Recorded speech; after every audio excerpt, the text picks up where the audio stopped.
Okay, we're back. Battery's looking low. I wanted to add this piece. There's bushings on those two gears. They may come off, they may stick on here. Those two little gears that came off the first spindle gear, off the headstock shaft. As it's set up there is bushings on those. Okay, thought I'd add that. I got thinking of that. Okay, this is how I got this part. I had a few problems, okay? Trying to think how Mr. Pete calls it. Hammer and chisel mechanic, whatever. See them score marks? I know we might be out of focus a little bit. See that? I had to take a file and file all of that down, okay? We're complaining here. But something must have broke loose. There is 2 set screws on this. This may be opposite. I just shoved it back together. Trust me, there's 2 set screws on here. And there's 2 models of these lathes. The one that ends in, I think, 03 had back gears, which was a planetary gear system, which looks like they gutted it off this pulley. So this is kind of mangled. I'll show you the part. And they also had a plunger and stuff in here. The one that ends in the 2, which is mine, does not have that. And does not have the threading dial on your feed screw. Okay, that's all the research I did. I could be wrong. If anybody knows, correct me. Okay, once we got all that problem taken care of, what we did is we kept filing it. We kept making sure this collar would come off because we was not going to destroy this bushing. Excuse me. So finally we got it apart. Okay, whatever direction this pulley was. Okay, which makes me think this was one that had back gears or something. That's so thin, and the way that is, it just doesn't really fit this pulley. Notice that? That there is 2. There is 1. Trust me, there is 2 in here. 2 set screws. Okay? Once I got that accomplished, I carefully took this apart. We pulled this out, okay?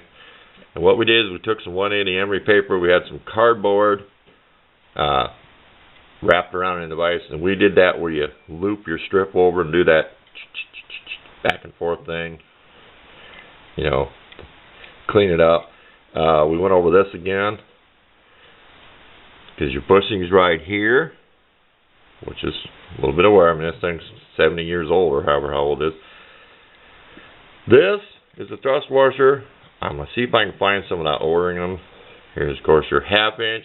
This should be 1/2 inch diameter, 20 threads per inch for the chuck. They do make these. I'll put it in the description a couple places. I did find some info on here and stuff to download. Okay. Now this bushing right here. Okay. This is adjustable. This goes in on a taper. Okay. The problem I had is they had it way down inside of there. It had been pulled in there so far. Okay. That this, let me get to this was starting to wear a groove. So it was sucking, let's take this out of here. It was sucking this in there. We'll remedy that situation. However we do it, we'll try to show it. We'll remedy the problem. Okay. So there's that. This is pressed in. If you go out and search Google, you will find I could make a bushing on my little lathe. This bushing is about 1 inch long. You start out 3/4 diameter. You start out with a 1/2 inch ID, and you bore it out. And I'm going to custom fit it. I'm not going to go by the measurements I found. Okay, I will custom fit it to this. So this will be my custom fit, just backyard mechanic. But I'll have it as close as I can because there's a lot of wobble in here. I know I don't have the other bushing in there, but trust me, there is a lot of. There's a lot of wobble in there. Even if we put this one back in, which I said, the front one's adjustable, there's more wobble than in the front. There is some wobble in the front, but if you feel at the back, it's wobbling at the back too. The gentleman that restored one of these, if you Google it, just Google 109 lathe rebuild. I'll throw that in there. If you find a lathe that is a light green, you will also see a link to a store called Home Supply. He sells these Different where your dead center goes in here. He sells these with beggar threads for a beggar chuck. He sells this bushing, which is kind of spenny. I think it's $50 or something. We're going to try to get away with not having it. This is just going to be a backyard lathe. I think there'll be no machine shop. But called sintered bronze. It's bronze that's pressed together so oil can flow through it. So when you oil it, and this oils, which was not lined up, all I can tell you how this oils is, it gets down through the crack. Well, it wasn't lined up with a crack when I seen it. There is a space because that's tapered. There's a little bit of space around there. So I think that about covers it for this part. Anything I missed, I can include next time.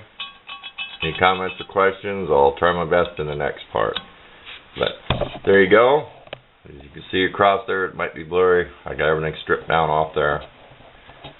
Start cleaning it up. Going to use mostly steel wool.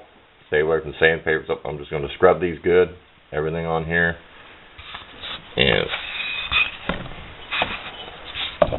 there we go. Snapped a couple pictures. That's good enough for this part. Thanks for watching.